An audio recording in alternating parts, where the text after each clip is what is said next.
প্রিয় ষষ্ঠ গণবিজ্ঞপ্তির মাধ্যমে নিয়োগ প্রত্যাশীগণ, আসসালামু আলাইকুম।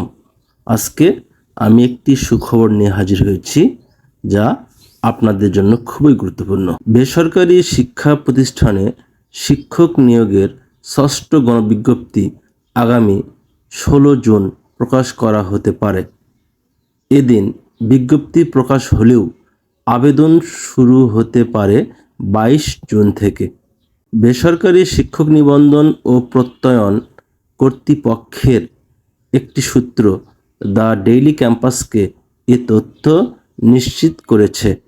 নাম অপ্রকাশিত রাখার সত্ত্বে সংস্থাটির এক কর্মকর্তা জানান, ষষ্ঠ গণবিজ্ঞপ্তি প্রকাশের খসড়া প্রস্তুত করা হয়েছে। টেকনিক্যাল কোনো সমস্যা না থাকলে ঈদের ছুটি শেষ হওয়ার পরই ষষ্ঠ গণবিজ্ঞপ্তি প্রকাশ করা হবে বলে জানিয়েছে এনটিআরসি কর্তৃপক্ষ। তাই সবাই প্রস্তুতি নেন এবং মহান আল্লাহকে ডাকুন যেন মহান আল্লাহ রিজিকের ব্যবস্থা করে দেন। এখানেই রাখছি। আল্লাহ হাফেজ।